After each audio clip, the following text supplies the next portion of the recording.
ध्यान रखना, कभी किसी के घर अपन जाते हैं तो किसी की चुगली मत करो, किसी की बुराई मत देखो। किसी के घर जाओ तो आंख पर इतना कंट्रोल करो, आंख को इतना अपने बस में रखो कि उसके घर की आपको गलतियां दिखाई नहीं दे।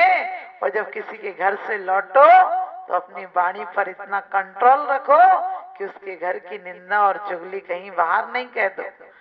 ध्यान रखना अपनी आदत कैसी है, यदि कोई गलती सुन लेंगे, बोले किसी से मत कहना, किसी से मत कहना, हम तो आपको अपना समझ के कह रहे हैं। हम निंदा दूसरों से कह देते हैं, प्रशंसा नहीं कहते हैं। कोई सामायिक कर रहा हो, माला फेर रहा हो, कोई प्रवचन सुन के जाते, कुछ याद रहता है? नहीं रहता। लेकिन यदि किसी की ऐसी वैसी बात सुन लो, अरे और बड़ा चढ़ाकर बोल दोगे, हाँ, और किसी की प्रशंसा सुन लो तो तुरंत उबाल आता है, दूध की तरह उफान आता है।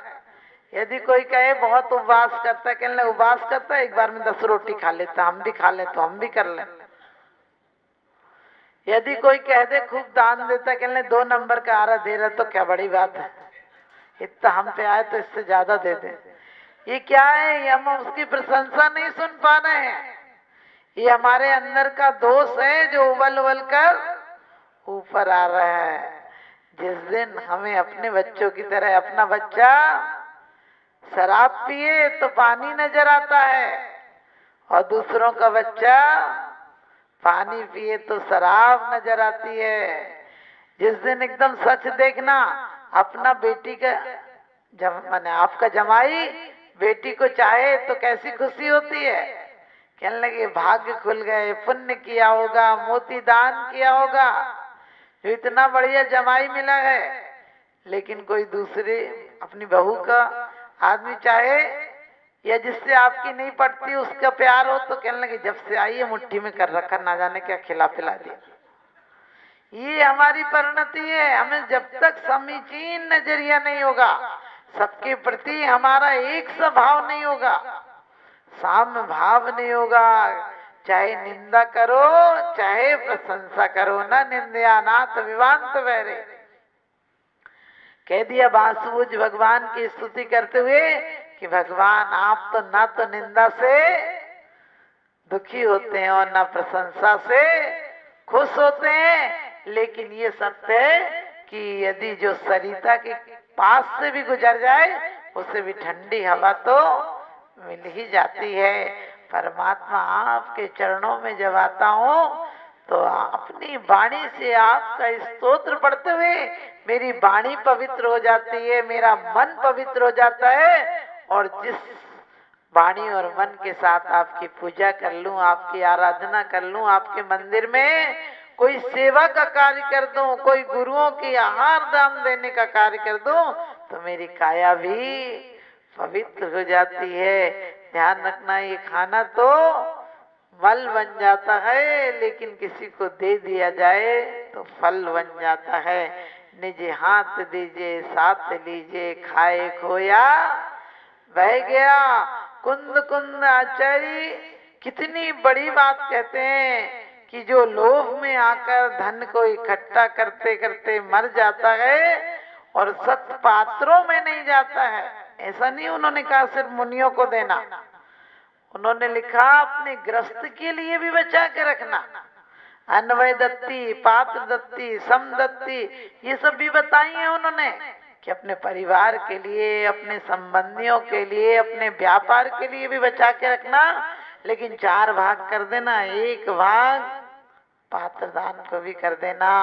और कभी कुछ नहीं कर पाओ तो कम से कम प्रशंसा जरूर करना, अनुमोदना करना। कहीं पर भी तुम देखो हमारी इस परंपरा को, हम और आप तो चले जाएंगे, लोग हमसे कहते हैं माता जी आपके द्वारा धर्म चल रहा है। हमने कि हम खुद ही धर्म के द्वारा चल रहे हैं, हमारे द्वारा कैसे चलेगा? क्योंकि धर्म शाश्वत है, पर्याय शाश्वत नहीं है। उन्मज्जन्ति निमज्जन्ति जल कल्लोल वज्जले। लेकिन धर्म कैसा है? देश्यामी समीचीनम धर्मम कर्म निवारणम संसार दुखता सत्वानियो धरतुत्व में सुख। हमें वह धर्म उत्तम सुख में पहुंचाता है। कौन सा धर्म? धर्म कोई क्रिया कांड का नाम धर्म नहीं है। धर्म पानी छान लेने का नाम अकेले धर्म नहीं है। वाणी और मन छन जाए, हम जो कर रहे हैं वो किसी के दुख का कारण नहीं हो। हम जो कर रहे हैं वो विवेक पूर्वक करें, क्योंकि अपन कैसे बचा सकते हैं पूरे जीवों को? बचा नहीं सकते। हम सांस भी लेंगे तो भी जीव मर रहे हैं। हम चल रहे हैं, हिल रहे हैं, हाथ पैर कोई भी क्रिया कर रहे हैं, हमसे जीवों का घात हो रहा है, लेकिन उसके साथ हम अप्रमादी हैं। हम क्रिया विवेक की कर रहे हैं तो फिर भी हमको पाप नहीं लगेगा, क्योंकि हम अपनी शक्ति के अनुसार तो बचाव कर रहे हैं। तो कहते हैं कि वाणी ऐसी बोलिए मन का आपा खोए, औरन को शीतल करे आपो शीतल होए। जब आप लड़की देखने जाते हैं तो वो चंद्रमुखी होती है, बहुत अच्छी बोलती है और दूसरे भी से भी अच्छी बोलती है, लेकिन थोड़े दिन बाद सूरजमुखी और बाद में ज्वालामुखी हो जाती है। ऐसी मत हो जाना। अपनी वाणी बचपन में थे तो कितना सुंदर सब लोग खिलाते थे।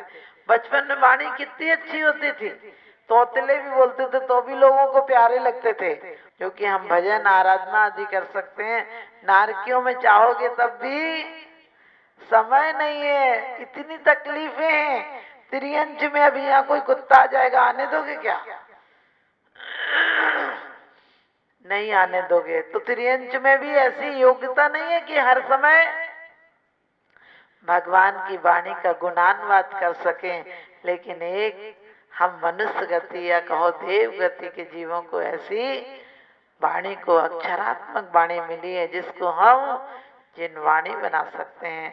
और भगवान की वाणी ऐसी होती है सब जीवों को अनक्षरात्मक होते हुए भी सबको समझ में आती है, क्योंकि जब भाव शुद्ध हो तो सामने वाले की भावनाओं पर भी असर पड़ता है। तो हमारी वाणी इस बार तो हमें जिनवाणी के रूप में ये शब्द सुनने को मिले हैं। अगले जन्म में हमारी वाणी केवल ज्ञान रूप में परिवर्तित हो जाए। हम यही सोचेंगे कि इस वाणी से हम पाप नहीं करेंगे तो काया से भी पाप नहीं होगा और मन से भी पाप नहीं होगा। मन को शांति का सरोवर बनाओ, मन को संग्राम की भूमि मत बनाओ। क्योंकि कहती हूँ, बात कहती हूँ पेटेंट, अच्छी है सेंट बन सेंट, दुनिया में कोई नहीं रहा परमानेंट, और दीन दुखियों की सेवा में सदा रहो प्रेजेंट, और मोक्षपुरी के तुम भी बन जाओगे एजेंट। उन्हें बताओ हम लोग क्या करते हैं, नमो रेंताड़न, नमो सिद्धाणन, नमो आर्याणन, नमो ज्ञान, नमो लोए सब सावण। लेकिन कभी सोचा आपने सिद्धों को क्यों नमस्कार बाद में किया है?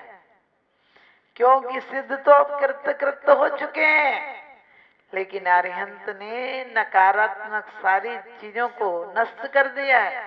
अब कोई दुश्मन नहीं, हमारे भी दुश्मन ना हो, इसलिए हम पहली सीढ़ी पर पहले पैर रखते हैं।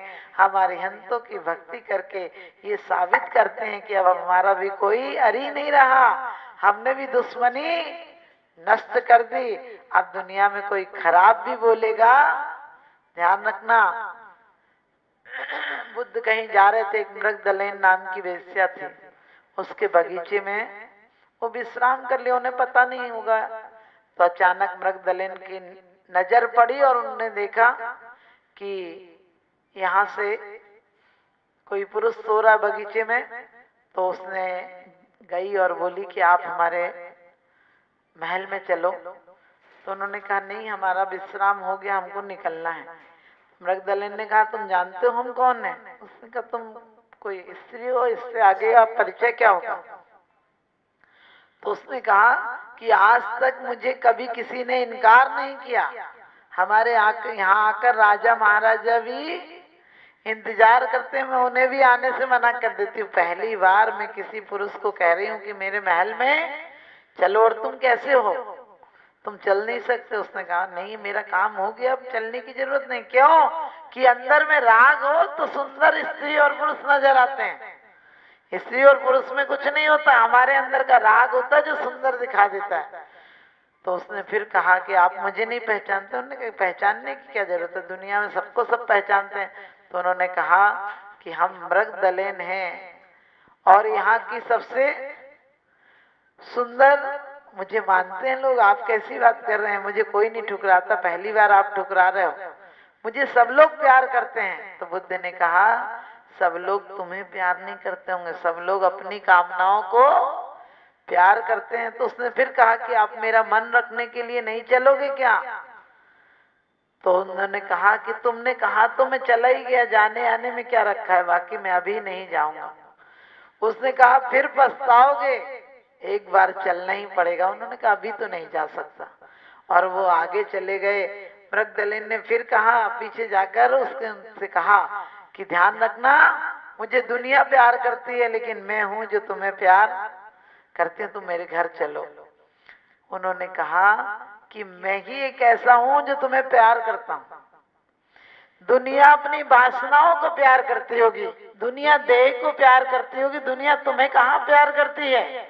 मतलब की दुनिया होती है वहां कौन किसी का होता है और धोखा दे देते हैं वही जिन पर भरोसा होता है। बुद्ध ने कहा तुम्हें कोई प्यार नहीं करता है, मैं साबित कर दूंगा कि दुनिया में अकेला मैं हूं जो तुम्हें प्रेम करता हूं।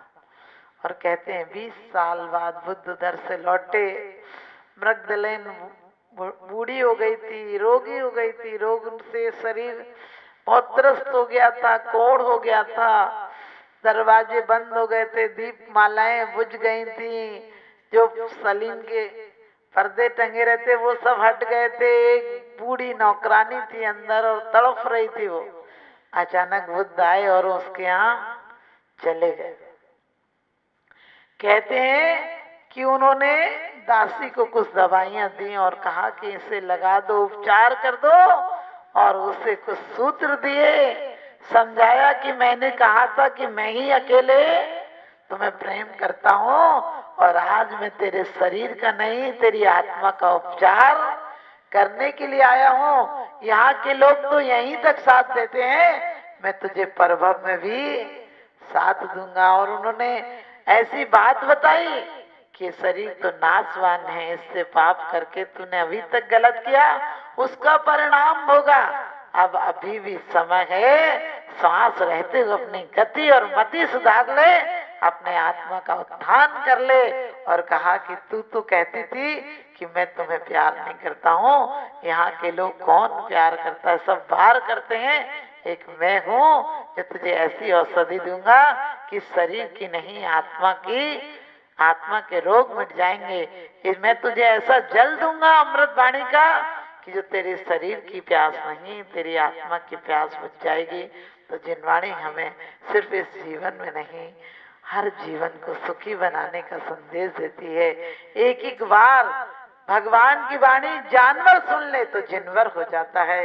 एक एक बार आपने सुना, एक ही भाव में बड़ी अच्छी बात कही कि आपकी वाणी एक बैल सुन लेता है, एक कुत्ता सुन लेता है ध्यान लगाकर, तो वो भी स्वर्ग का देव हो जाता है। और हम लोग रोज सुनते हैं, पढ़ते हैं ये बात कि किए नाग नागिन अधोलोक स्वामी, हरो मान्य तू दैत्य को हो अकामी। भगवान तुम्हारी वाणी से कल्याण मंदिर में कहा है कि भगवान आपने तो क्रोध को नष्ट कर दिया, फिर आपने शत्रु को बस में कैसे कर लिया? तो कहा कि ज्यादा ठंडी पड़ जाए तो तुषार से पत्ते गल जाते हैं, ऐसे प्रभु आपके अंदर इतनी क्षमा थी कि आपकी क्षमा से वो क्रोधी भी नम्र हो गया।